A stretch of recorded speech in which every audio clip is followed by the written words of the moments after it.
하면은 하나님의 말씀은 갈라디아서 4장 4절 5절 보시고 또 마태복음 1장 18절로 23절을 보겠습니다. 갈라디아서 4장 4절 5절입니다.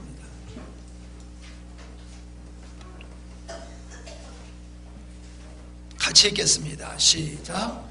때가 참에 하나님이 그 아들을 보내사 여자에게서 나게 하시고 율법 아래 나게 하신 것은 율법 아래 있는 자들을 성령하시고 우리로 아들의 명분을 얻게 하려 하심이라. 아멘. 마태복음 1장으로 갑니다.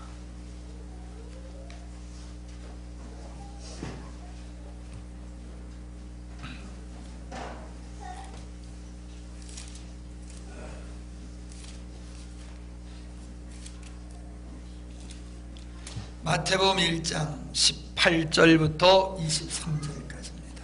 같이 천천히 보겠습니다. 시작.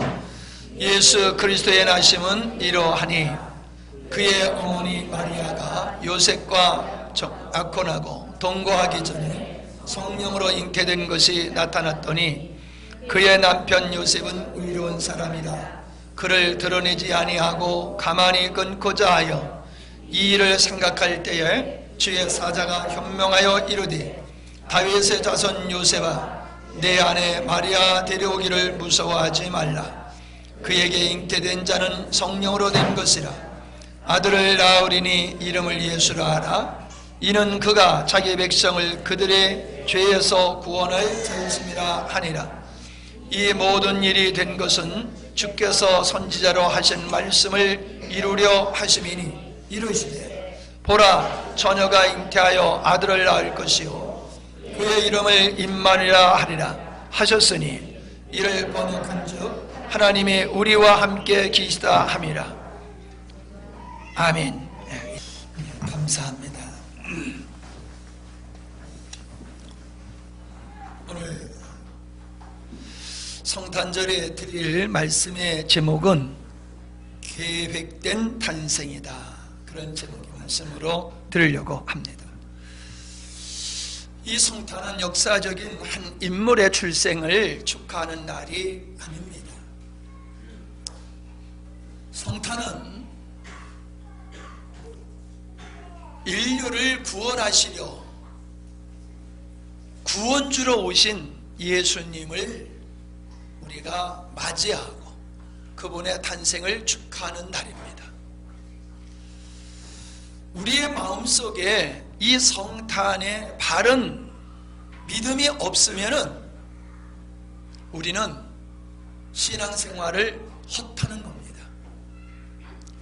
성탄이 바르게 우리 마음속에 성탄이 무엇인지가 바르게 우리의 마음속에 믿음화되어야지만이 우리의 믿음이 온전한 믿음이지 성탄을 잘못 알고 있거나 성탄을 받아들이지 않고 믿음의 생활하는 것은 그리스도인의 생활이 될 수가 없습니다.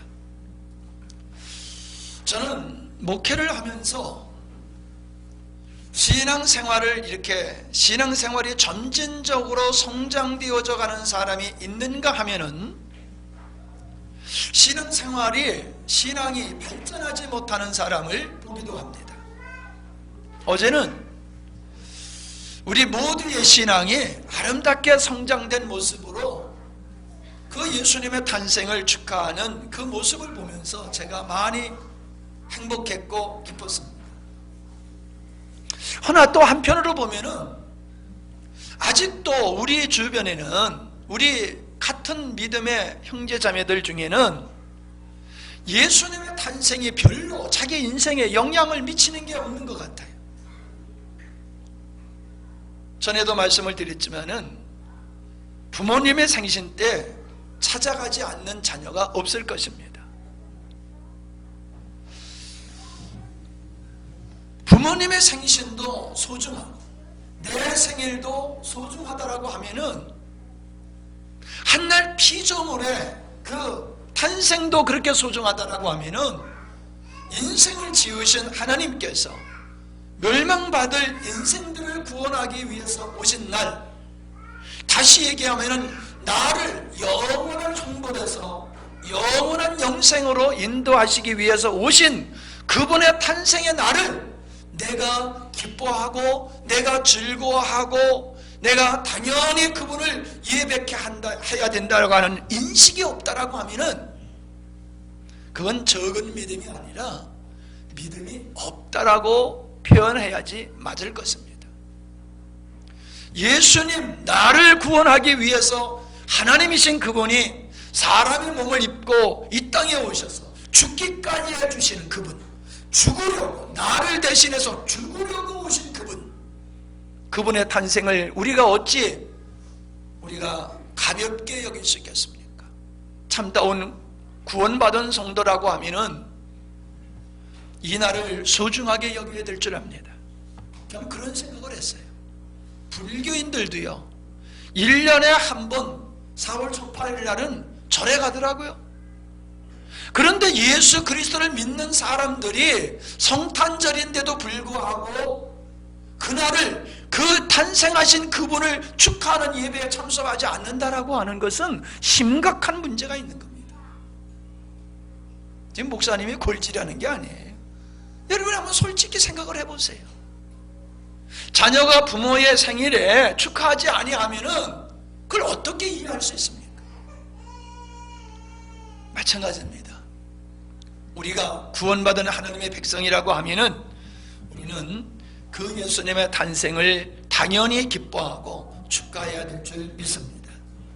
오늘 저는 예수님의 탄생은 그냥 역사 속의 한 사람의 탄생이 아니라 그 예수님의 탄생은 하나님의 계획된, 하나님의 철저한 계획된 속에서 이루어진 사건임을 여러분과 나누고요, 또 그것이 오늘날 2000년 전의 성탄이 오늘 우리들에게 어떻게 적용되어야 되느냐 하는 말씀을 나누려고 합니다. 오늘 마태복음 1장 18절로 23절의 말씀은 천사가 마리아에게 얘기하는 겁니다. 이 마리아는 요셉이라는 청년과 정혼을 했어요. 약혼을 했어요. 그리고 아직 결혼 생활을 하지 않았는데 그 처녀의 몸에 희한하게도 이 아이가 잉태되게 된 거예요. 그러니 본인도 너무나 놀랐겠죠. 그런 놀라하여 있는 그 마리아에게 이 천사가 나타나가지고 네가 지금 아이를 가진 것은 하나님의 영이, 성령이 네게 임함으로 네가 아이를 갖게 되는 것이다. 그렇게 그 아이를 갖게 된 동기를 얘기해 주고 있습니다. 그러면서 아이를 낳을 텐데 아들을 낳을 것이다. 근데 그 이름을 예수라 하라. 그는 자기 백성을 저희들의 죄에서 구원할 자이다. 그런 말씀을 주시면서 이어서 주시는 말씀이 뭡니까?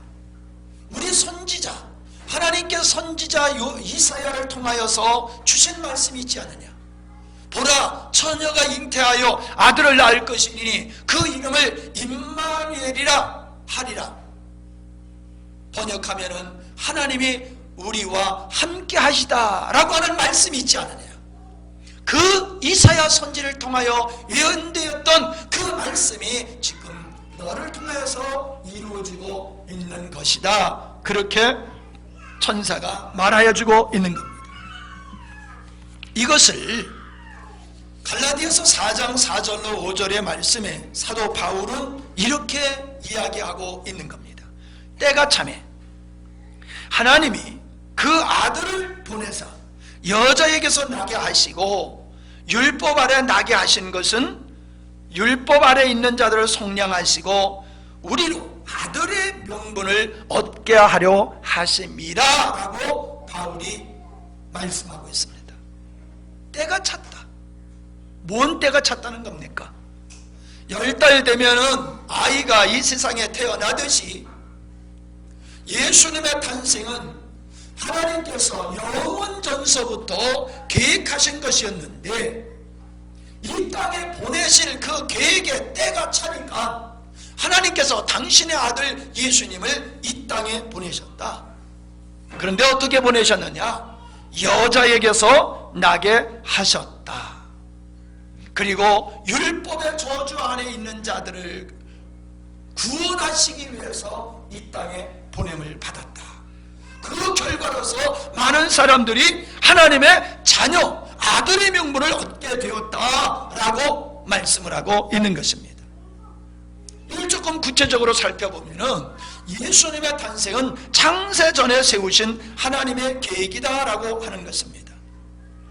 에베소서 1장 4절로 6절 말씀을 보면은 곧 창세전에 그리스도 안에서 우리를 택하사 우리로 사랑 안에서 그 앞에 거룩하고 흠이 없게 하시려고 그 기쁘신 뜻대로 우리를 예정하사 예수 그리스도로 말미암아 자기의 아들들이 되게 하셨으니 이는 그의 사랑하시는 자 안에서 우리에게 거저 주시는 바 그의 은혜의 영광을 찬미하게 하려는 것이라.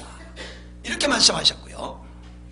에베소서 3장 9절로 11절에 보면은 영원부터 만물을 창조하신 하나님께 하나님 속에 감추었던 비밀의 경륜이 어떤 것을 드러내게 하려 하심이라. 이는 이제 교회로 말미암아 하늘에서 종사와 권사들에게 하나님의 각종 지혜를 알게 하려 하심이니 곧 영원부터 우리 주 그리스도 예수 안에서 예정하신 뜻대로 하신 것이다 라고 말씀하고 있습니다. 예수님의 탄생은 우연이 아니라는 겁니다. 인간을 만드시기 전, 우주를 만드시기 전 이미 하나님은 예수 그리스도를 이 땅에 보내셔서 그 예수로 말미암아 많은 아들을 얻을 계획을 세우신 것이다. 그 말씀을 하고 있는 겁니다. 그렇기 때문에 예수님은 우리의 구원자가 되실 수 있는 거고, 그렇기 때문에 예수님은 하나님이시다라는 것입니다. 우리는 예수님이 인간으로 이 땅에 태어나신 그 사실만 주목하다 보니까는 예수님을 하나님의 아들 성자 예수님으로 보는 것이 아니라 인간 예수님으로만 보는 경향이 있습니다. 그렇기 때문에 예수님의 정신을 운운하고 그래서 기독교는 박애주의로 살아가는 거다, 그렇게 기독교를 오해하는 일들이 벌어지고 있는 것입니다. 예수님은 원래 인간이 아니십니다. 예수님은 본시 하나님이십니다.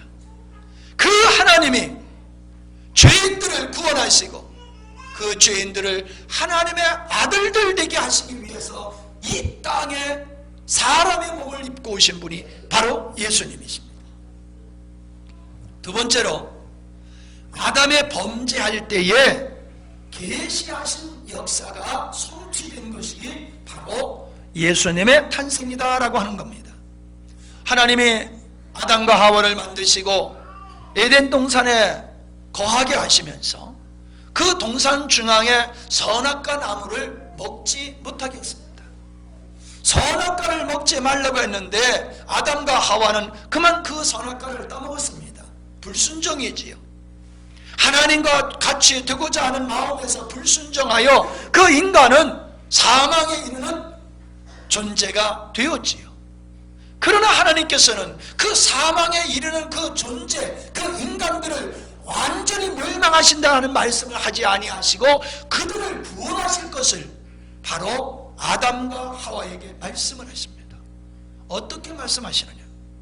창세기 3장 15절에 보면은 내가 너로 여자와 원수가 되게 하고 너의 후손도 여자의 후손과 원수가 되게 하리니 여자의 후손은 네 머리를 상하게 할 것이요 너는 그의 발꿈치를 상하게 할 것이니라. 그렇게 말씀하십니다. 아담과 하와를 꼬셨던, 유혹했던 그 뱀에게 저주하면서 장차 여자가 낳은 자가 너의 머리를 멸할 것이다. 그 말씀을 하셨어요. 이게 뭡니까? 여자에게서 나온 메시아가 마귀의 머리, 마귀의 권세를 깨뜨려버리고 마귀 권세 아래 사망 가운데 있는 자들을 구원하시겠다, 이 말씀을 하고 계시는 것입니다.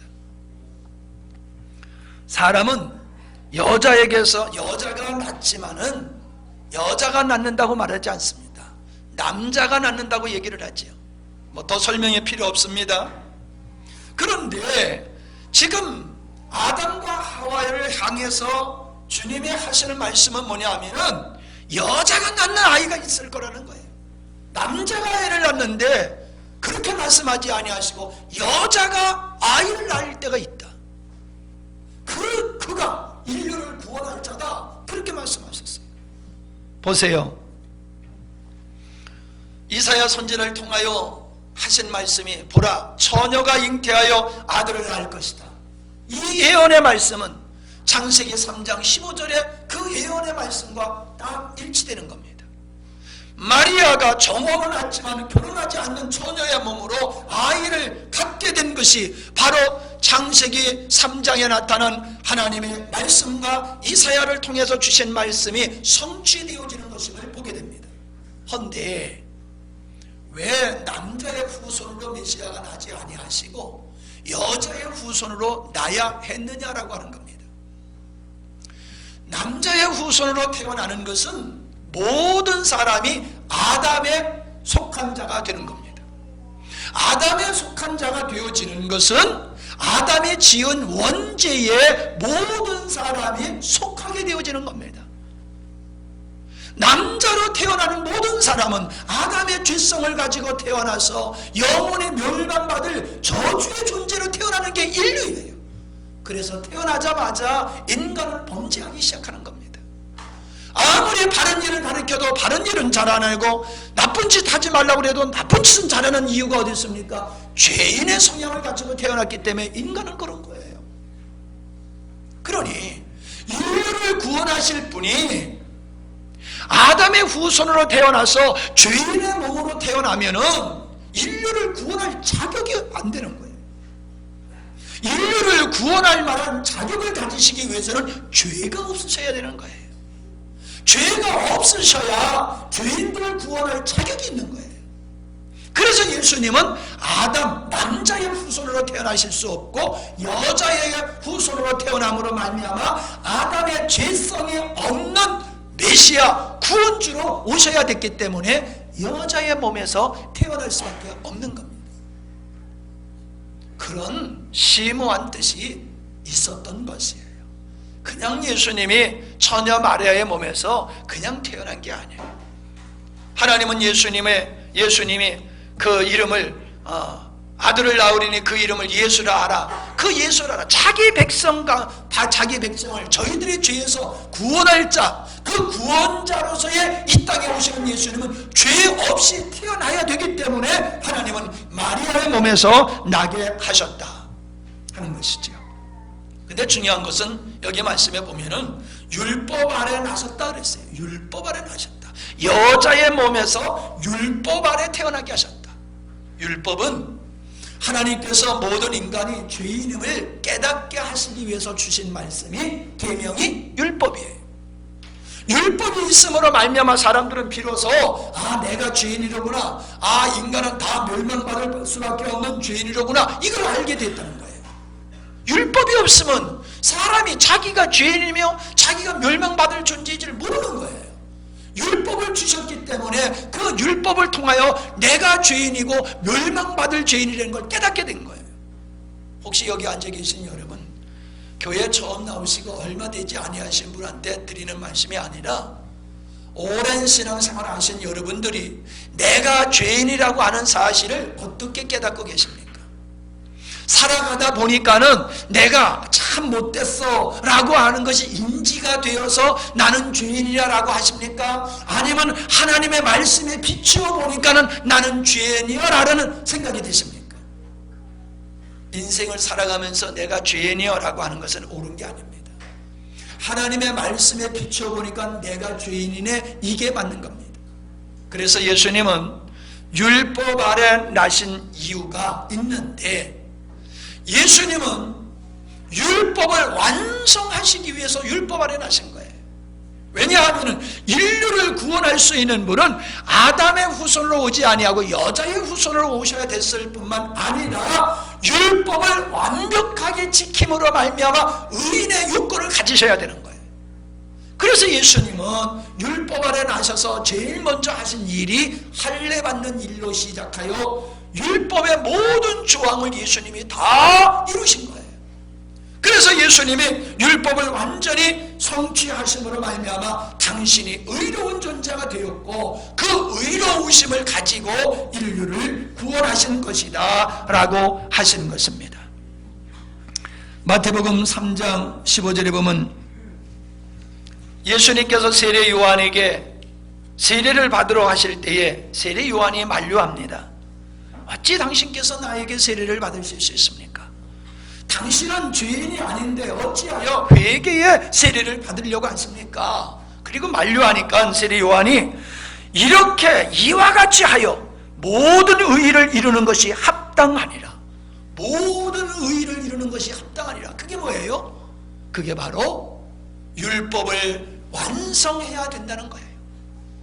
내가 죄인이 되어서 내가 죄인의 신분으로 내가 십자가를 져야 되는 것이다. 그래서 예수님이 십자가를 지시는 세례를 받으시는 것은 예수님이 죄인이 되시는 거예요. 죄인이기 때문에 죄인이 되시는 게 아니라 내가 죄인이 아니지만은 죄인을 대신해서 내가 죄인 되시기 위하여 예수님은 세례 요한의 세례를 받으신 것입니다. 그토록 예수님은 바로 율법을 완성하시는 삶을 사셨던 것이고 그렇게 율법 아래 저주 아래 있는 자를 구원하시기 위해서 우리 주님이 이 땅에 오셨다는 겁니다. 세 번째는 선지자들을 통해 예고하셨던 것을 이루시기 위함이다라고 하는 겁니다.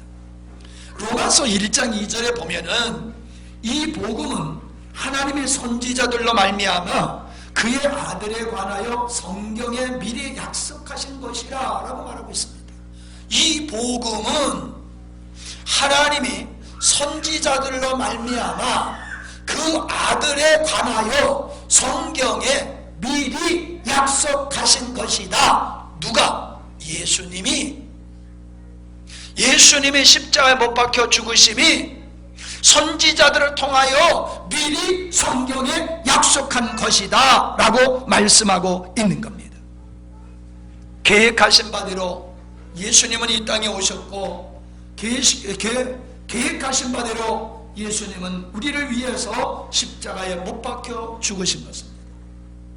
우리는 성탄절이라고 말하는데 사실을 엄밀히 보면 예수님의 입장에서 성탄절은 당신의 사람의 몸을 입고 이 땅에 오신 날이고 하나님의 입장에서는 당신의 아들을 인류를 구원하기 위해서 메시아로 구원주로 아들 예수를 이 땅에 보내신 날이 성탄절이다 라고 하는 것입니다. 천사가 아들을 낳으면 그 이름을 예수라 하라 하셨는데 그 예수라 하라 그 뜻이 그가 자기 백성을 저의 죄에서 구원할 자다라고 하는 말씀을 주셨는데 이게 뭡니까? 두 가지를 얘기하고 있는 거예요. 첫째는 예수, 그가 누구냐? 두 번째, 예수, 그가 무엇을 할 자냐? 이걸 우리에게 천사가 그 이름을 통해서 말씀해주고 있는 것이지요. 성자 예수님은 구원자로서 자기 백성을 구원하러 오신 분이라는 거예요. 예수, 너 누구냐? 나는 내 백성을 구원하러 온 구원자다 이 말이에요. 그거는 하나님께서 이스라엘 백성들을 애굽에서 건져내셔서 시내산에서 하신 말씀을 이루는 거지요. 나는 그들의 하나님이 되고 그들은 내 백성이 될 것이다. 이 약속을 지금 이루시기 위해서 예수님은 이 땅에 사람의 몸을 입고 오셨다는 것입니다. 바로 예수님의 탄생은 당신의 백성을 만들기 위한 그러한 작업이다 라고 하는 것입니다. 역사를 영어로 히스토리라고 그러지요. 그의 이야기라는 얘기입니다. 역사를 영어로 표현할 때 그의 이야기, 누구의 이야기? 예수님의 이야기라는 거예요. 여러분, 역사는 이 땅에 사람들이 살아가는 삶을 통하여 만들어지는 거지 않습니까? 그런데 왜 영어로 그 역사를, 사람들에 의해서 만들어지는 그 역사를 사람들의 이야기다라고 하지 아니하고 그의 이야기, 예수님의 이야기라고 왜 얘기를 합니까? 인류의 역사는 하나님에 의해서 진행되어진다는 것을 우리에게 보여주고 있는 것입니다. 어떤 사람이든지 인류는 예수님이 이 땅에 태어나신 그 날을 기점으로 해서 연호를 사용하고 있습니다. 2014년 바로 이 연호는 예수님께서 이 땅에 태어나신 날을 기점으로 해서 2014년이 된 해가 올해 난 겁니다. 며칠 있으면 2015년이 되는 해입니다. 뭐가? 올해가 2015년이다. 그 말은 뭐예요? 예수님이 태어나신 날이 지금으로부터 2015년 전에 예수님이 태어났다. 오늘이, 올해가 바로 그날이다. 이 뜻이에요. 예수님을 안 믿는 사람도 그 연호를 쓰고 있습니다. 저 공산주의 사람들도 그 연호를 쓰고 있습니다. 저 이슬람권의 사람들도 예수님의 태어난 날을 기점으로 한 연호를 사용하고 있습니다.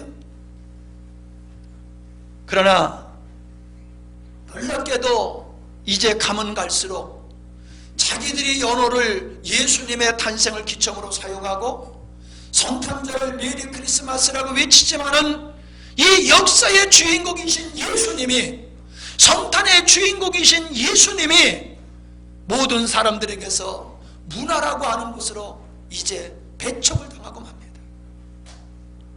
기독교 예수님이 태어나신 이 날이 하나의 축제일이 되어버립니다. 장사하는 사람들은 돈 벌기 위한 날이고, 젊은이들은 인생의 젊음을, 쾌락을 즐기는 날이 되었습니다. 아이들은 부모님께 선물을 받는 날이 이 성탄절이 되었습니다. 휴가를 가는 날이 성탄절이 되었습니다. 예수는 온데간데 없고 메리 크리스마스 이렇게 줄을 내놓고 메리 크리스마스, 예수님은 없어요. 예수님이 태어나신 그날에 인간들이 주인이 되고 선물이 주인이 되어지는 이러한 시대가 오늘 우리가 살고 있는 오늘이라는 겁니다. 차라리 성탄절을 지키지 못하게 하는 것이 성탄절을 바르게 지킬 수 있는 요인이 될 것 같아요. 성탄절을 통해서 마음껏 성탄절을 이야기하면서 마음에는 생활에는 예수님이 없는 이런 성탄절을 지킴으로 기독교는 힘을 잃어가고 진리를 상실하고 있다는 것입니다. 어떤 사람들이 이스라엘 한 지방을 연구해 봤더니 거기에 예수라고 하는 사람과 마리아라고 하는 사람이 결혼을 했대요. 그래가지고 자식들이 태어나가지고 살고 있는 마을을 발견을 했대요. 그래서 예수는 마리아하고 결혼해가지고 이 땅에서 살다가, 자식 낳고 살다가 이 땅에 죽어서 묻혔다, 이렇게 주장하는 사람들이 있어요. 사실이에요. 그 사람들이 얘기하는 말이 사실이에요. 그러면은 예수님은 십자가에 못 박혔다 죽으시고 3일 만에 부활을 승천하셨다는 것은 거짓말이다, 이렇게 얘기하는데 그게 거짓말일까요? 그건 아니에요. 왜냐하면은 예수님을 부를 때 앞에다 꼭 뭘 붙여요? 예수님을 부를 때 뭘 붙여요? 나사렛. 동네 이름을 부르지요. 나사렛 예수. 우리나라 순자가 많잖아. 오늘 순자 안 나왔네. 에? 순자가 많잖아. 그러니까 함양의 순자, 거창의 순자, 순자가 하도 많으니까 그렇게 이름을 붙이듯이 그때 당시에 예수라는 이름을 쓰는 사람 많았어요. 그래서 나사렛 예수라고 이름을 꼭 나사렛을 붙이는 것은 이 예수는 다른 예수와 다르다는 거예요. 나사렛에서 살고 있었던 이 예수가 바로 메시아다, 그 뜻이에요. 그래서 우리가 말하는 나사렛 예수와 그 어떤 역사학자가 찾아서 말하는 그 예수는 다른 예수라는 거예요. 그러니까 예수라는 사람도 많고 마리아라는, 성경에도 보면 마리아가 많이 나오지요. 예, 많아. 그러면 진짜 그 당시에 예수라는 청년과 마리아라고 하는 여자가 결혼을 해가지고 살다 죽은 사람이 있어요. 근데 그것을 갖다가 나사렛 예수다, 막달라 마리아다, 이렇게 우기는 것은 아니라는 거지요. 왜냐? 예수님은 인류를 구원하러 오신 하나님이시기 때문에 비록 구원주가 되시기 위해서는 사람의 몸을 입으셔야 했지만은 그분은 결혼을 하셔야 할 필요가 없었던 분이에요. 그리고 예수님은 제자들이 보는 가운데서 500여 명이 보는 가운데서 예수님은 감람산에서 올라가셨어요.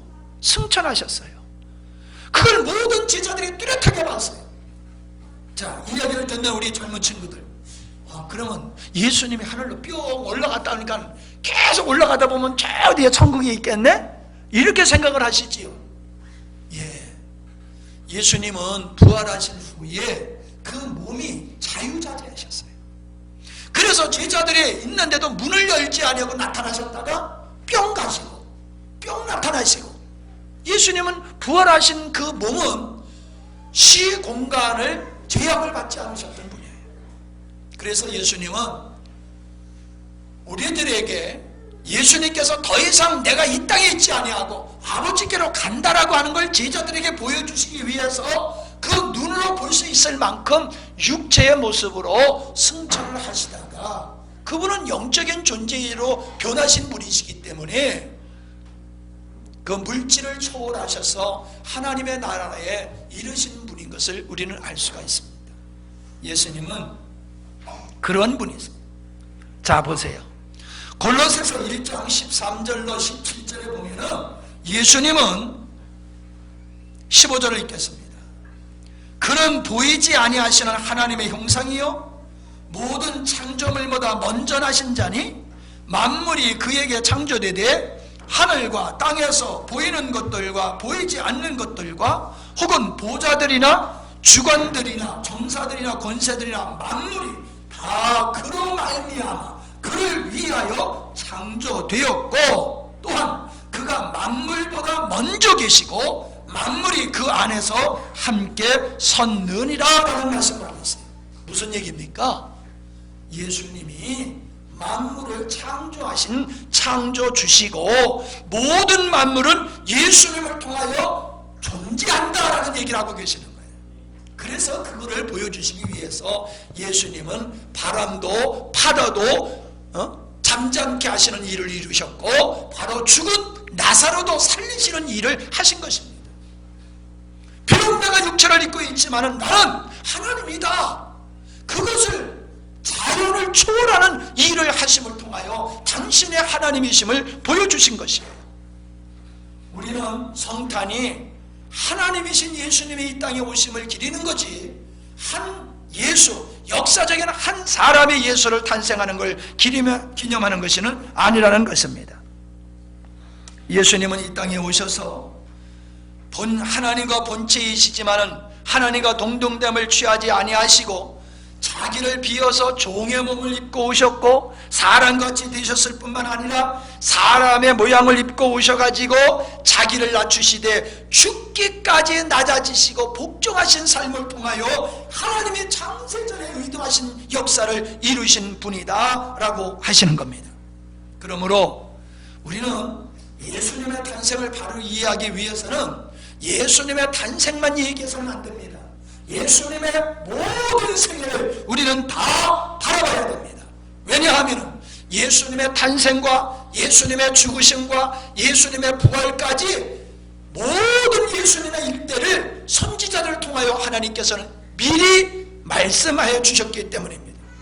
예수님은 그렇게 당신을 향하여 예언된 말씀, 그것을 이루신 분이에요. 그래서 역사는 그 예수님이 중심이 되는 겁니다. 그 역사는 예수를 중심으로 하여 죄를 구원하시고자 하는 하나님의 뜻이 역사 속에 녹아있는 거예요. 주체가 되는 거예요. 중심이 되는 거예요. 그래서 예수님은 역사의 주인공이 되신 분이다 라고 하는 겁니다. 2000년 전에 예수님이 이 땅에 태어나심은 분명한 사실입니다. 그러나 예수님의 2000년의 역사만 이야기해서는 절대로 안 됩니다. 절대로 안 됩니다. 그건 바른 성탄이 될 수가 없어요. 자, 예수님께서 제자들에게 말씀하십니다. 성령이 오시면 너희가 권능을 받고 예루살렘과 유대와 사마리와 땅끝까지 이르러서 내 증인이 되리라 라고 말씀을 하셨습니다. 이 말씀은 성령 하나님의 영이신 삼위이신 성령 하나님의 영을 보내주면은 그 성령에 의해서 너희들은 내 증인이 될 거다 라고 말씀하셨어요. 무슨 증인? 죄인들을 구원하기 위해서 죄인들이 받아야 할 형벌을 대신 십자가에 못 박혀 죽으셨다가 하나님이시기 때문에 3일 만에 부활한 사실을 세상에 알리는 증인이 되어야 될 것이다, 이 말씀을 하신 거예요. 자, 그럼 보세요. 이거 잘 정신 차리고 들어야지 뭔 얘기인지를 알 수 있습니다. 자, 천사가 마리아에게 뭐라고 얘기했어요? 네가 아이를 가진 것은 성령으로 말미암아 잉태된 것이다 라고 그랬지요. 그랬지요. 그런데 그 성령으로 하나님의 성자이신 예수님이 마리아의 몸에 잉태하게 하신 그 성령이 육신을 입고 태어난 그 예수님에게 다시 한번 임하셨을 때 그분이 메시아로서의 공생애를 시작하신 거예요. 예수님이 세례 요한의 세례를 받기 전에는 어떠한 신성과 능력을 행하지 않으셨어요. 그런데 성령이 그에게 임하심으로 말미암아 예수님은 구원주로서의 삶을 시작하셨다는 거예요. 그리고 예수님의 부활도 그 성령으로 말미암아 부활했다고 성경은 말씀해주고 있어요. 그러니까 구원 사역에 있어서의 예수님의 사역은 성령님에 의해서 태어났고 성령의 기름 부음에 의해서 이루어졌고 성령의 능력으로 부활하게 하신 역사가 성령으로 이루어진 거예요. 비록 성자이신 예수님이 인류를 구원하러 이 땅에 오셨지만은 삼위 되시는 성령의 역사에 의해서 이루어졌는데 그 구원의 역사를 이루는 데 있어서 성령의 역사가 이제는 부활하신 예수님이 그 성령을 누구에게 보내주시느냐? 제자들에게 부어주시대요. 제자들에게 보내주신 거예요. 그래서 제자들에게 성령이 임하니까 예수님에게 임하고 예수님을 탄생하게 하시고 예수님을 구세주되게 하신 그리고 부활케 하신 그 성령이 제자들에게 임하니까 제자들이 하던 일을 예수님이 하던 일을 제자들이 했다는 거예요. 그래서 예수님이 내가 하던 일을 너희도 하리라. 뭔 얘기예요? 예수님은 십자가에 못 박혀 죽으심으로 인류를 구원하는 일을 하셨지만 성령을 받은 너희들은 내가 한 일을 사람들에게 전하고 내가 한 말을 사람들에게 깨우쳐서 내가 하던 일, 구원하는 일을 너희들이 할 것이다. 육신을 입고 인류를 구원하시는 일을 하신 예수님은 제한이 있지만 성령께서는 믿는 자들 모든 마음속에 임하셔서 임재하셔서 한 사람 한 사람을 예수 그리스도의 몸으로 삼아서 예수님의 몸된 성육신을 통하여 인류를 구원하셨듯이 예수님의 몸된 교회 성도들을 통하여 오늘도 우리 주님은 구원의 역사를 이루고 계시다는 거예요. 아멘? 주연자매 이해가 돼? 응? 그러니까 2000년 전에 기쁘다 구주 오셨네 이 얘기를 하는 사람은 그냥 역사 속에 살고 있는 거예요. 2000년 전의 역사 속에 살고 있는 거예요. 그 2000년 전에 역사하신 성령이 오늘 21세기 오늘 살고 있는 우리에게 임하셔서 예수님이 구세주 되게 하신 그 역사를 우리를 통해서 지금 하고 계시는 거예요. 이것이 없으면 2000년 전에 기쁘다고 죽으셨네 소용없어요. 그 소리 아무리 외쳐봤댔죠. 성령으로 마리아에게 임하시니 하나님의 성육신, 육신을 입고 구원의 역사를 이루듯이 이제는 주님께서 우리를 당신의 몸으로 얻으셔서 구원의 역사를 이루고 있어요. 그러므로 진정한 성탄은 뭐냐? 예수님이 구원자라고 하는 걸 외치는 것이 아니에요. 이제는 내가 예수님의 몸이 되어서 내가 예수 그리스도의 증인으로 외치고 살아가는 삶이 진정한 성탄을 입은 사람인 줄로 믿습니다. 그걸 임마누엘이라 하리라. 왜 예수님의 이름을 또 임마누엘이라고 했느냐? 예수라고 하는 것은 사명에 속한 거예요.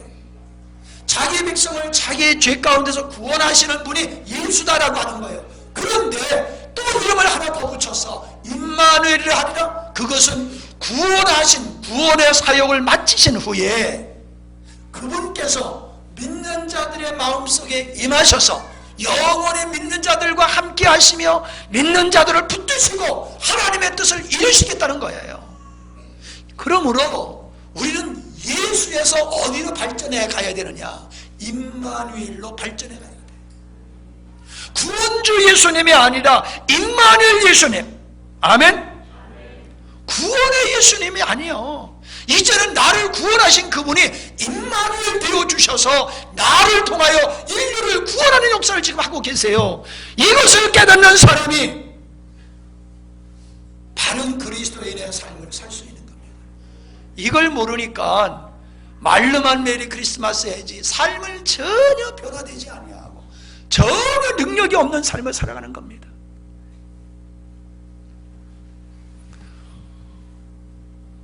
목사님이 제일 설교가 부담스러운 게 정기 설교예요.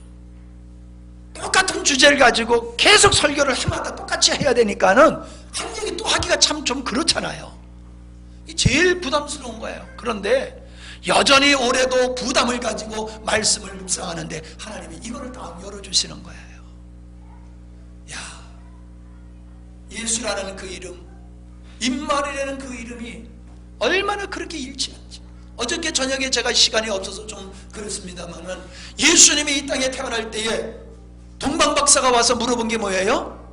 유대인의 왕이 나신 곳이 어디냐? 동방박사들을 통해서 예수님이 태어나신 이분이 유대인의 왕이다. 즉 하나님께서 선지자들을 통하여 인류를 구원하시기로 약속했던 그 메시아 유대인의 왕이다라고 하는 걸 선포케 했어요. 예수님이 십자가에 못 박혀 죽으실 때에 제목이 바로 유대인의 왕이라고 하는 주장 때문이었어요. 메시아다 나는 온 인류의 왕이며 왕이다 이 주장 때문에 예수님은 죽으셨어요. 예수님이 누구냐라는 것을 우리에게 보여주는 거예요. 예수님은 만왕의 왕이시요 우리의 구원주이십니다. 죽여놓고 사람들은 웃기고 있네. 어저께 성견이가 마귀 노릇하면서 아주 그냥 이것들이 놀고 있네 하면서 하는데 얼마나 재밌게 봤는지 몰라요? 네? 마귀들이 예수를 십자가 못 박혀 죽이고 야 우리가 승리했다고 막 좋았는데 예수님의 3일 만에 부활하심으로 말미암아 마귀의 계획은 왕창 무너진 거예요. 예수님이 진짜 하나님이시로구나. 예수님이 진짜 인류를 구원하시는 분이로구나. 예수님이야말로 만왕의 왕이시다라고 하는 것이 예수님의 부활을 통해서 입증이 된 겁니다. 놀랍잖아요. 예수님의 탄생 때에 유대인의 왕이다. 죽으실 때에 예수님이 죽으실 때에 유대인의 왕이다. 예수님이 인류를 구원하실 때는 예수다. 구원을 받은 백성들에게 임하신 그분이 임마누엘이다. 온 우리들이 예수 그리스도 안에서 승리하는 삶을 살아가는 죄로부터의 구원과 죄로부터의 승리하는 삶, 이 삶이 예수님을 통하여 이루어진 이 사실을 우리는 명확하게 볼 수 있어요. 오늘 교회에 가끔 나오시는 분은 이 얘기가 뭔 얘기인지 모르시고 또 교회를 다니셔도 별로 잘 영적인 깊은 걸 모르시는 분은 제 설교가 오늘 굉장히 어려울 겁니다. 그러나 깨닫는 자는 번쩍번쩍 할 줄로 믿습니다. 마음에서 빛이 비쳐요. 빛이. 이런 거로구나. 야, 예수님의 탄생 속에 이런 비밀이 있구나. 예수님의 탄생 속에 예수님을 통하여 이루실 일들이 다 담겨져 있어요. 그거를 볼 수 있어야지 영적인 눈을 열린 사람이요. 이거를 보지 못하는 사람은 육적인 그리스도인의 삶을 살고 말아요. 제발 오늘 이 말씀이 여러분에게 쉽게 다가오신 분이 있다면 감사하지만은 쉽게 다가오지 아니하신 분이 계시다라고 하면은 계속해서 교회 홈페이지에 있는 이 말씀을 가지시고 묵상하시면서 여러분들이 깨닫게 되시기를 바랍니다. 기도하십니다. 하나님의 위대하심을 우리는 예수님의 탄생을 통하여 보게 되어집니다. 예수님의 일생을 통하여 하나님의 의로우시고 선하심을 우리는 목도하게 됩니다. 우리가 영적으로 무지한 자가 되어서 주님이 우리를 위하여 이루어 놓으신 일을 제대로 모르고 우리가 허황되고 방황하는 삶을 살지 않기를 원합니다. 우리가 하나님을 바로 알기를 원하며 깊이 알기를 원하며 우리를 위해서 예수님이 이루어진 모든 일들을 우리가 온전히 누릴 수 있게 되어지면 우리가 온전히 알게 하여 주시옵소서. 오늘 성탄절을 이유로 우리의 신앙이 더 성숙한 견고한 믿음의 자리에 서가기를 원합니다.